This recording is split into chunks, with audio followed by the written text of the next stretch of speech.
This is a game that more than likely doesn't need an introduction if you clicked on this video. But I'm also aware that this game is nearing 30 years old and Jesus, I don't want to think about that. So some of you may genuinely not know what's up. Since traditional forums are mostly dead, I'm under the unfortunate circumstances of having to browse Reddit in order to find some semblance of gaming discussions from back in the day. One thing I've noticed though is that in places like our Metroidvania, people consistently place Symphony of the Night as less relevant or not as good in today's age in favor of more Soulsvania type games like Nine Souls and Hollow Knight. Now, obviously, yes, a game from 1997 won't be as talked about or well received as its modern counterparts.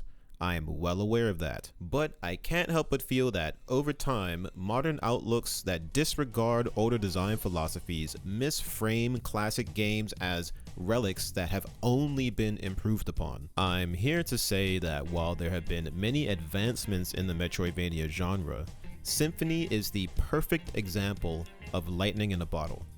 Nothing quite like it has ever been created since, even within its own franchise. Because of this, I find myself playing this game almost yearly, not only because it's a comfort game, but because it's something no other game can offer. And this is why I keep coming back to Symphony of the Night. Let's get the obvious out of the way first. This game's presentation is still good, even by today's standards. I mean, yes, the 3D rendering might actually make you vomit, but the sprite work, the sound, the color, the energy, it's all very in your face, bombastic, and says, hey, you're in for a good fucking time.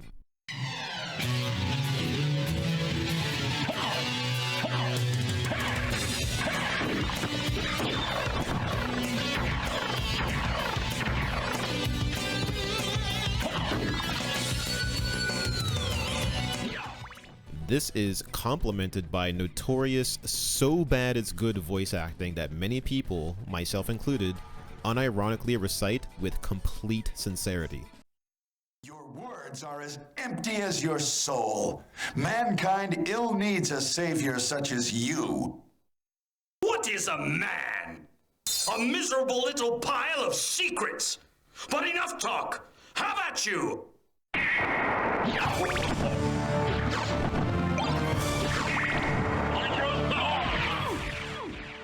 Bring these elements together and you have a game filled with unbridled confidence that's still hard to match. This is further exemplified by the sheer amount of enemies, secrets, references, and Easter eggs jam-packed into this mysterious adventure through Dracula's castle.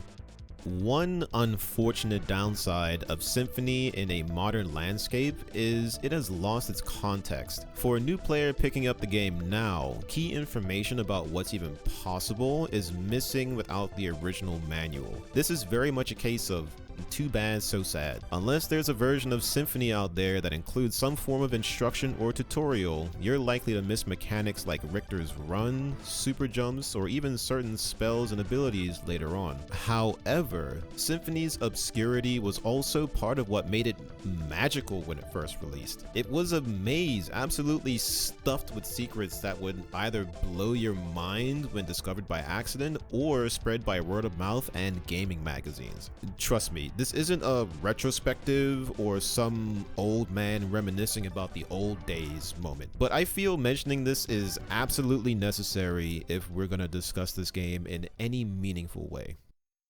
And speaking of old, it's actually impressive how, despite this game's age, it still feels incredibly crisp and smooth. Movement is responsive, and aerial mobility is abundant from the get-go.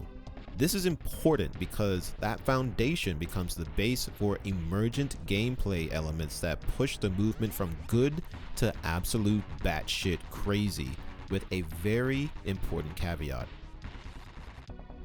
So, I'm a lover of fighting games. And no, I'm not just randomly sharing that about myself for no reason. I say this because Symphony is very unique in that it is rooted in fighting game conventions. The game implements command inputs in the same vein as 2D fighters like Street Fighter. This is one incredibly important aspect of its design that makes it stand out. Execution is vital to utilizing Alucard's kit to its full potential. I'd even argue that the execution barrier is needed precisely because of how powerful Alucard becomes once he has access to all of his abilities. This, in combination with emergent gameplay mechanics, creates a beautiful system where mastery is rewarded with incredibly busted movement that is also a blast to experiment with. Before we continue, what is emergent gameplay? To put it simply, emergent gameplay is the result of unexpected interactions that arise from a game's underlying rules, allowing new mechanics to be discovered and utilized. A well-known example of this is wave dashing in Super Smash Bros. Melee. In that game, if you air dodge diagonally into the ground at a very low height, you'll slide across the stage while being able to act out of that momentum. It was a totally unintended mechanic, not hard-coded, but fully allowed within the rules of the game's systems. So, now that we know what emergent gameplay is, what's the equivalent of wave dashing in Symphony of the Night? The answer is shield dashing. Alucard has an innate ability, his backdash. You use it by simply pressing triangle. It's fast, and it reliably gets him out of harm's way. However, this gets interesting once you realize the game allows Alucard to act during the animation. He can jump, he can attack with a weapon, but most importantly, he can bring out his shield. Normally, Alucard's shield is a niche item, mostly used to block projectiles, but during a backdash, bringing out the shield cancels the animation while retaining his momentum. So he slides across the ground. Sound familiar? While keeping that momentum, Alucard can backdash again, bring out his shield, and repeat the process with virtually no restriction. This results in movement that is significantly faster than his standard run, or just spamming backdash on its own. This allows my monkey brain to happily press buttons while Alucard zips across the floor with ease, and this completely recontextualizes Alucard's base movement, and ever since learning about it, I've never been able to look at the game the same way again. What was once a straightforward exploration platformer becomes a display of execution mastery, and this is merely the beginning.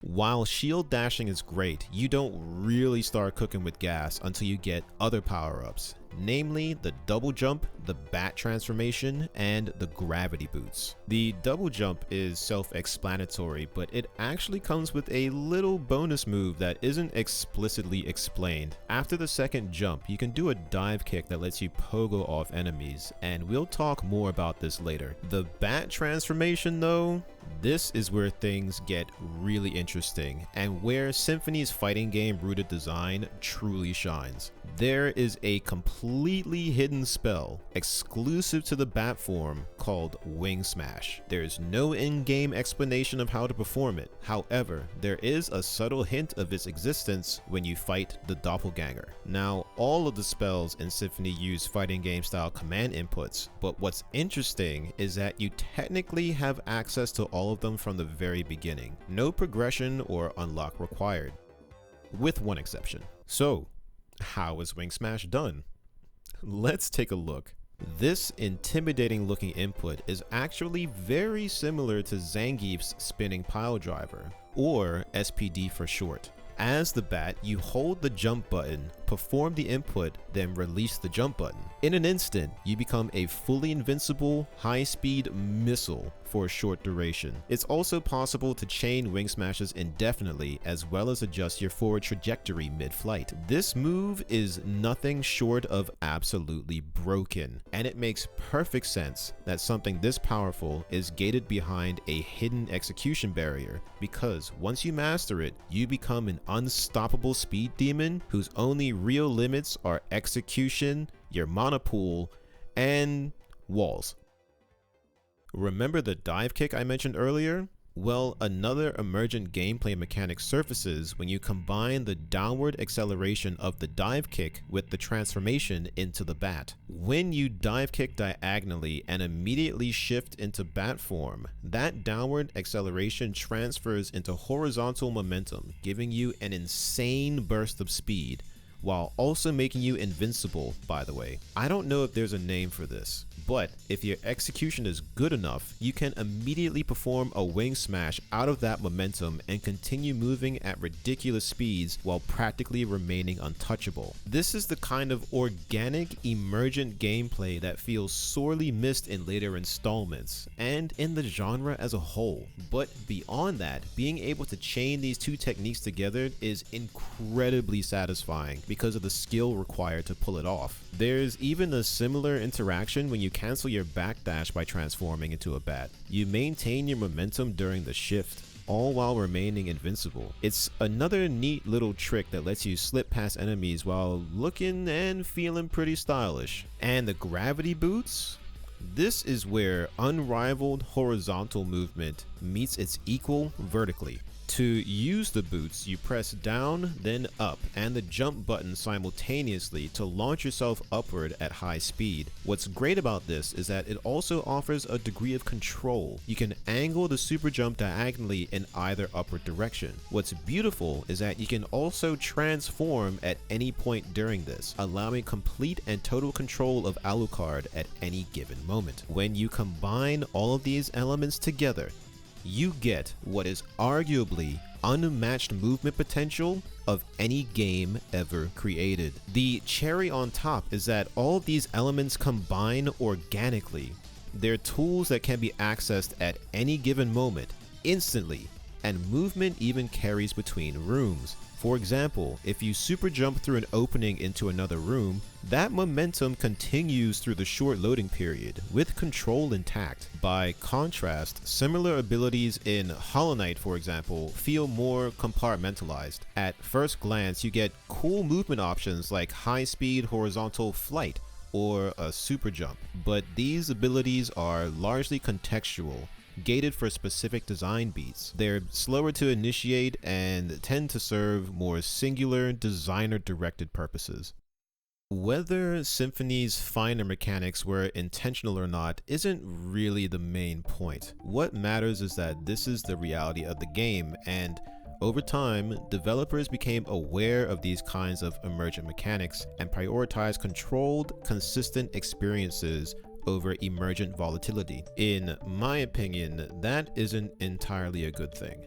On one hand, yes, as a developer, you probably don't want players completely breaking your game. On the other hand, sanding down mechanics and neutering their potential leaves a lot of fun on the table. I can't tell you how many times I've messed around with newer Metroidvanias only to be disappointed by how restrictive their movement systems are. This is why Symphony still stands tall and proud, and why I personally revisit this game every year. Could you imagine a Metroidvania that took emergent gameplay elements like these and actually designed around them instead of sanding them down? Think about the potential. Imagine a system where similar ideas and mechanics collided with something like Devil May Cry's style ranking, where your movement and offense contributed to a dynamic scoring system that naturally nudged you to experiment and push the boundaries of what's possible. This is the kind of future I was hoping Metroidvanias would move towards, because the two grandfathers of the genre still exist in a space that's largely been left behind. A space where skill expression doesn't just affect how you play, but is immediately noticeable to anyone watching. And I'm talking about more than just combat. While I can appreciate and enjoy modern Metroidvanias, I can't help but notice that they tend to focus more on combat, progression systems, and items instead of pushing boundaries in the movement department, which is what made these games so unique in the first place. It genuinely bothers me that the genre has largely stagnated when it comes to such a foundational element of its identity. And don't get me wrong, Symphony is a very flawed game in many aspects. Its RPG elements are appreciated but undercooked. The sheer number of irrelevant weapons and items you accrue is almost staggering. You really have to go out of your way to use them purely out of curiosity. Many of its obscure elements that would have blown minds in a late 90s context are now just annoyances or decisions that seem purely archaic for no good reason whatsoever. And yes, the game is ridiculously easy, with numerous ways to cheese the shit out of it. What Symphony is, however, is a testament to valiant conviction. After all, it existed in an era where nearly every other popular franchise was moving to 3D. Instead, it stuck to its guns in 2D, not only proving that the premise still had plenty of life, but also becoming a beautiful accident that would stand the test of time.